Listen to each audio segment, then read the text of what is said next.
Hello friends, আবার একটা video তোমাদের সামনে চলে এসেছি। আর আজকে দেখতে পাচ্ছ গায়ে হলুদের লুক একটা দিয়ে দিয়েছি। আর এই যে কুর্তিটা পুজোতে নিয়েছিলাম, তোমরা তো দেখিয়েছো। আর তার সঙ্গে এই যে মেলাতে নেওয়া এই ঝুমকাটা নিয়েছি। আর কেমন লাগছে অবশ্যই জানিও। এরপর সমস্ত রিচুয়াল শুরু হবে। আর কোনেও মোটামুটি একদম রেডি হয়ে গেছে। আর এখন আমরা সবাই মিলে বেরিয়ে পড়েছি কনেকে নিয়ে মন্দিরে প্রণাম করাতে। তো গায়ে হলুদের আগে আমাদের এখানে যতগুলো মন্দির আছে ততগুলো মন্দিরে প্রণাম করানো হয়। এখন গঙ্গাধরতলা হয়ে গেছে, এরপর নারায়ণতলায় যাচ্ছি।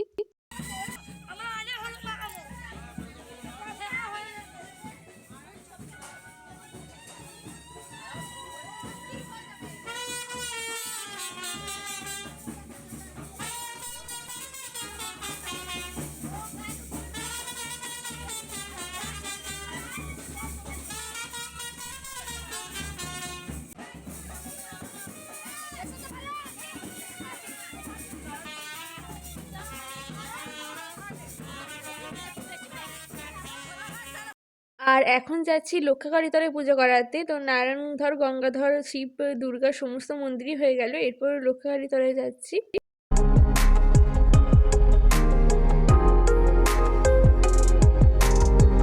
আর আমরা কালীতলায় চলে এসেছি। আর এখানে পুজো হয়ে গেছে। আসলে আমাদের অনেকটাই দেরি হয়ে গেছে, তো সেই জন্য এখানে পুজো হয়ে গেছে, সেই জন্য আমরা এখন বসে আছি, বামুনকে ডাকতে গেছে।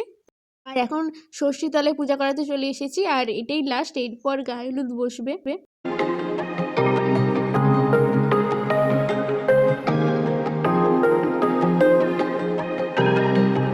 আর এখন আমাদের বরের বাড়ি থেকে হলুদ চলে এসেছে, তার সঙ্গে তত্ত্বও চলে এসেছে, দেখতে পাচ্ছ অনেক তত্ত্বই দিয়েছে। তো এরপর আমাদের গায়ে হলুদ বসবে।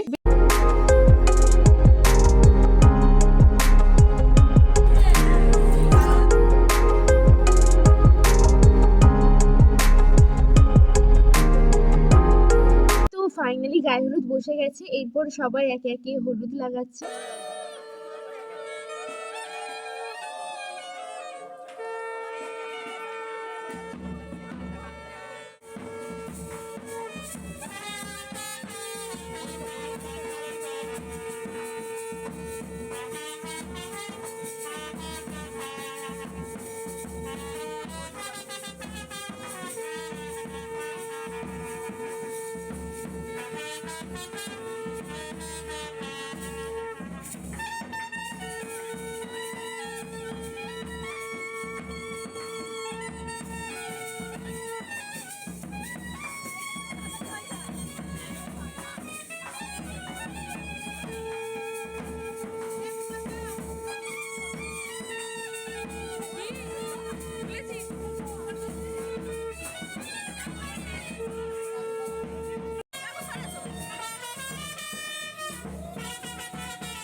আর গায়ে হলুদ তো কমপ্লিট হয়ে গেছে, আর একটু পরে নানিমুখের কাজ বসবে। আর দেখতে পাচ্ছ এখন আমরা পুকুরের পাড়ে চলে এসেছি এখানে ফটোশ্যুট করতে। তো কনের মাথায় এখন মুকুট পরে ফটোশ্যুট হচ্ছে, তার সঙ্গে টোপর নিয়ে এসেছি, এরপর টোপর পরানো হবে। আর আমরাও তো প্রচুর ফটো তুলবো। তো আমাদের ফটোশ্যুট কমপ্লিট হয়ে গেছে। আর এখানে এখন বৌদি আলপনা দিচ্ছে, যেহেতু এখানে নানিমুখের কাজটা হবে, তার সঙ্গে বিয়েটা তো এখানেই হবে। তো আমাদের একটা জিনিস ভুল হয়ে গেছে যে আগে থেকে আলপনা দিয়ে রাখলে ভালো হতো। তো যাই হোক, আর কি করা যাবে, এখন আলপনাটা দিচ্ছে, এরপরে সঙ্গে সঙ্গে বসে পড়বে নানিমুখের কাজ। তো আলপনাও মনে শুকোবে না। আর এখানে এখন বসুন্ধরা কাজ চলছে, তো বসুন্ধরা আঁকা কমপ্লিট হয়ে গেছে। এরপর তার নিচে যে তেল দিয়ে যে কাজটা করতে হয় না, যেহেতু আমার বাবা নানিমুখটা করেছে, তো বাবা এখন করবে। আর আমরা এখন জলসইতে আছি, মানে খেয়ে দেই পুরো জলসইতে বেরিয়ে পড়েছি, যেহেতু 7টার মধ্যে বর চলে আসবে, এমনি আমাদেরকেও রেডি হতে হবে, তারপরে কনেকেও রেডি হতে হবে। তো সেই জন্যই এখন তাড়াতাড়ি করেই আমরা জলসইতে বেরিয়ে পড়েছি।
আর এখানে দেখো কোনো ছেলে নেই বলে দাদাভাই দুটো কোণেই একসঙ্গে ধরেছে দুটো হাতে, আর পিছনে ভাই ধরেছে, তার সঙ্গে আরেকটা দাদা ধরেছে।